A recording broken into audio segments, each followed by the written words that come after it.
everybody. Welcome to Stone Mountain Films here. Uh, this is just a video to journey just on Stone Mountain Films, how we came together and with our whole entire journey.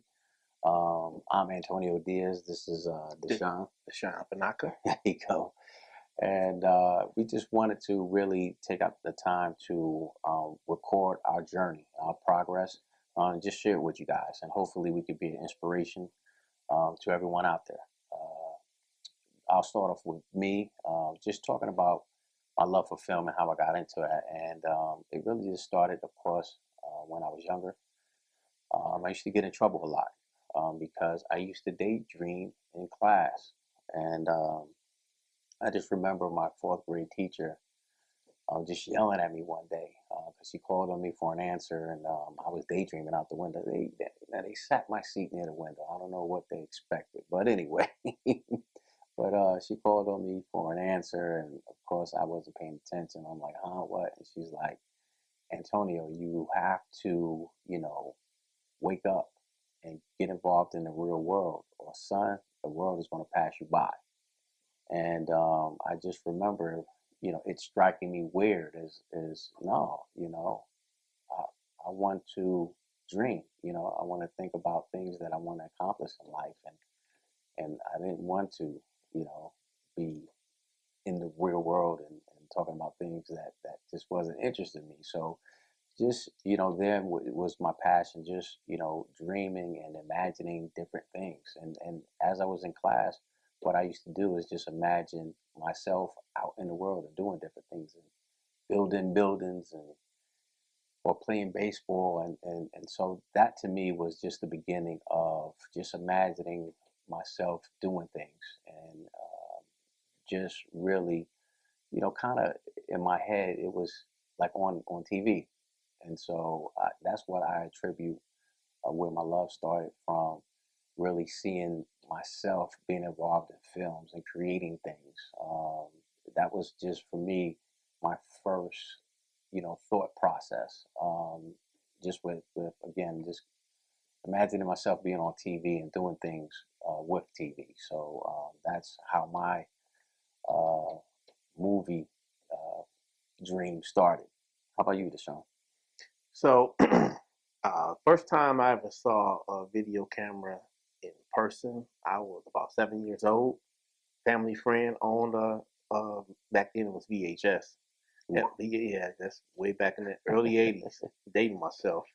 But came over to visit, it was a couple that my mother's close to, and the couple and their kids, they came over. They're like an uncle and aunt. Anyway, shout out to my Uncle Harvey. He's deceased now, died from cancer, but we definitely miss you, Uncle Harvey. But anyway, Uncle Harvey, Aunt Deborah came over, and Uncle Harvey had this camera. And so I asked him, like, what is that? What are you holding? I only thought that was for news. He said, no, this is a camcorder. I'm recording you all. Me, my sister, their two sons at the time, and we were just playing. He said, just be normal, do your normal thing. He said, when we're done recording, I'm going to play it on TV for you. I was like, what? We're going to watch ourselves on TV? So we play and do our thing. He stopped. He said, all right, let's go upstairs and watch it. We went upstairs. He connected the camera to our television through the VCR. And again, VCR, update myself. But when I saw it, I mean, it was like, wow. Instantly, I was hooked because, I think I might have been 7 at the time. 7 years old, I don't know anything about the process of when you watch the news, when you watch television, when you go to the theater. All I know is what I see. I don't see the background part. So for me to see the back part of, he used this device to record and now it's playing back. He didn't go to, it wasn't a long process. As a kid, I'm thinking they must go here and it takes days and weeks and all that to make this. It was instant and I was hooked. So for me, it started at that age, but I did not know it was going to be anything I wanted to do professionally. But I was always interested, like Antonio said, for me, it was telling stories. I love writing about stories, making up stories. So in my class, my grade school class, I remember I had a teacher who would tell us, if you finish your work early, you want something to do, we had these little notebooks, these wide rule notebooks. I don't know if you remember those as a kid or you had them, but they were real thick. I mean, like each line might have been this thick.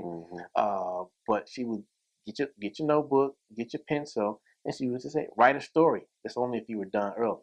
And I always finish my work early, so I would raise my hand. She would, yes, I would say, Miss Johnson or whatever the teacher's name was. I'm done early. What can I do? She's like, you're done early. You don't have it. I said, I'm all done. She said, get out your notebook, write a story. So I would do that. My other classmates do that, and then we would share our stories with one another. And then she would give us opportunity to read our stories to the class. So for me, I didn't think it was anything special. We all were doing it, but I loved it. And so as I got older, I also got into acting when I was in high school. I love acting. For me, it was telling a story through drama, telling a story through your performance. I was hooked. Again, did not know it would be anything I'd do professionally. I wanted to be an engineer when I was in high school, right? But I had an art teacher who he saw me in the school play, this production we did. And he told me, he said, Deshaun, what are your plans for when you graduate? This is my senior year. I said, I'm going to college and becoming an engineer. He says, well, when you go, he said, make sure you get involved in the drama because he said, man, you are good. You can do this professionally. Wow. Now, the first time I ever heard it, I was 17. I'm thinking, okay, yeah, this is my teacher telling me this because he's my teacher, right? And he's an artist himself. He's a sculptor, which I think he still does. He was not only a teacher, but he's also a sculptor. And so he's an artist. But I didn't see it as an artist seeing another artist. I saw it as just a teacher kind of, giving you props or whatever. Right. So, yeah, okay. A few months later, fast forward, maybe 4 months later, I was in basic training for the Army. And I was on kitchen patrol. If you've been in the military, you know what kitchen patrol or KP is. I'm cleaning up, and I get this epiphany. It was like a voice spoke to me. I don't know if it was God or the Creator, if it was my own. I don't know, but it was very clear. The voice spoke to me and said and asked me, "Do I want to be in the Army?" And I really didn't want to be in the Army anymore. So I was like, "No, I don't know what I want to do." I do. I want you to use the media to tell people about me. And it was clear to me. I understood what media meant: television, movie, audio, video, even writing books. So I said, yeah, I accept the challenge. I wasn't ready. I said, I don't know how to do it. I'll get you ready. So that was when I was 18. I'm dating myself, but that was way over 30 years ago. I knew that that's what I was going to do professionally. I was going to make movies, make TV shows, and use them to, like Antonio and I, our focus is, I won't call it morality, but we really try to focus on stories that people can relate to, but without all of the gore and bunch of violence and all the crazy stuff that families can watch, right? It still could be entertaining. But I knew I was hooked. I wanted to do this professionally. So what I ended up doing was I got a degree in history. I wasn't satisfied with that though, because in my mind I knew what I wanted to do. That was a safe route to go. I ended up getting them. I started on a master's degree in screenwriting because I wanted to be a screenwriter, which I did. I didn't finish the degree, but I got enough of the courses to teach me how to become a screenwriter. So that's how I got hooked. But again, for me, it's really telling stories. Right. And I've always been interested in telling stories, especially through, motion pictures, moving pictures, video. And, as I shared with Antonio, my video production career actually started way back about 31 years ago. Just amateur. I had a camera. One of my relatives had a camera. I used the camera and just made home movies. But the goal was to learn that so that I could make movies. So Yeah. Now, Deshaun, let me ask you this, because I know during our process, we've run into a lot of friends, families, and just general people, right, that want to get into this as well, right? And so I know there's folks that's home that's watching this, right? That's like, man, I want to get into that too. What is one thing you would tell them to do to start the process? Well, I would say the first thing is if you have a computer or a tablet, or if you have a piece of paper, is to start writing stuff down. Because, like Antonio and I talked about, for us, it started in the mind, right? But it also was something that I put stories on paper, not with the intention of being a screenwriter, just put the stories down. Yeah. So I would tell you, write down however you do it. For me, When I start writing a screenplay, I always normally start with a summary. I make a summary of I already have it in my mind, or at least part of it, what I want the story to be, and I just write it out like paragraph form. And Mm, it's nothing that has to be structured. It's for me. mm, But I'll write down, this is a story of a man, and I'm making stuff up as I go. But this is a story of a man who, let me think of one. Okay, this is a story of a boy whose father abandoned him at age 5, and he comes back into his life at age 17, mm-hmm. and then the challenge begins, and that's how I write. Right now I'm trying to force it, but normally when it comes Right, to me, right, that's what I do, and I just write until I'm like, okay, that's it, and I put it down. But right. for you, it could be typing it on a computer. You could do it by voice.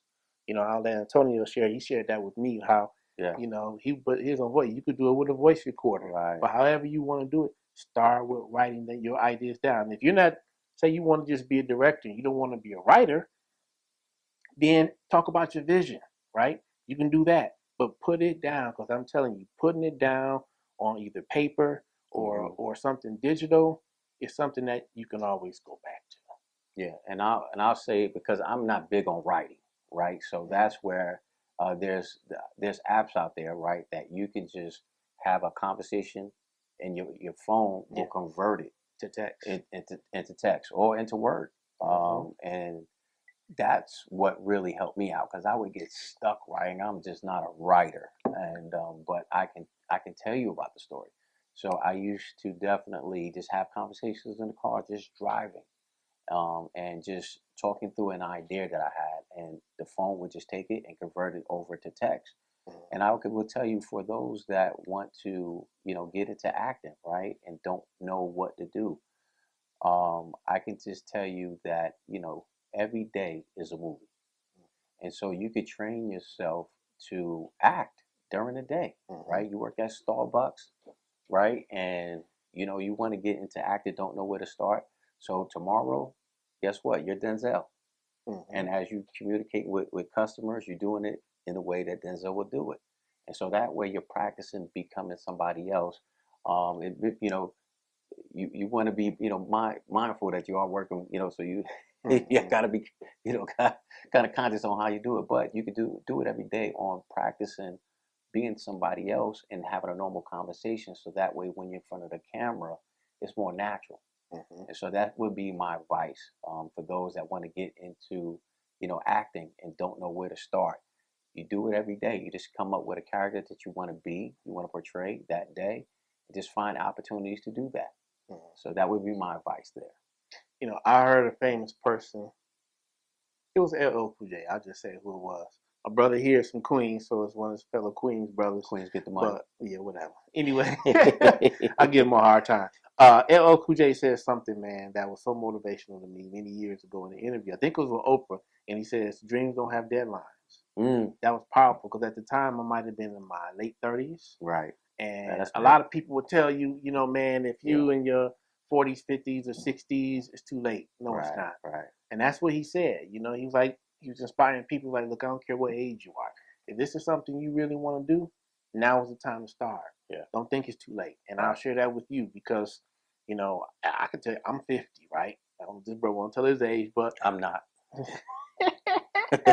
but I'm saying that to say, if I would have listened to people around me or even my inner voice sometimes, Right. I would have said, man, it's too late. It's not too late. And that's for if you want, like you said, you want to be an actor, you want to be a screenwriter, a producer, a makeup artist, you want to go on the lighting, Hmm. camera operator, whatever it is. If you can still move, you can still breathe, it's an opportunity for you to do it right now. Mm. And like we talked about how getting into it, for me, there is nothing else I would rather do. Well, probably a couple other things, but professionally, it's making movies, it's making TV shows. I've done many things, right? And I'm kind of parlaying into our next segment, but I've been a teacher, I've worked as a real estate agent, I've been a security officer, I was recently an insurance adjuster. As an insurance adjuster, I made more money than I ever made in my life. I'm not saying I was, going to get rich off of it, but if I would have done it independently, I had a license, I could have easily made 6 figures a year, but I hated it. I didn't like it. It was nothing I wanted to do for a career. So I can tell you that, yeah, money is good and you definitely want to do it to earn money. But the thing is, the money will come. Do what you enjoy doing. If you say to yourself, there ain't nothing else I want to do, I give you the $1 million challenge. It was a challenge I got when I was in graduate school. I was studying to be a guidance counselor, and I had a professor who said to the class, he said, "You're going to be counseling your students on careers and things of that nature." And he says, "Ask them $1 million question. If you can get paid $1 million a year and pick any job, what would it be?" Right. Whatever you answer, pursue it. And for me, again, it was media making, movies, TV shows, the whole nine. All right. So, to the world out there, again, this is going to be our journey that we're going to lay out in front of you guys. We definitely would like for you to travel with us, go along with us. We're going to give you the good, the bad, and ugly as we pursue our dream. So please, like, subscribe, join our journey as we take the steps to accomplish our dreams. We'll see you next time, guys. All right. Thank you so much. All right.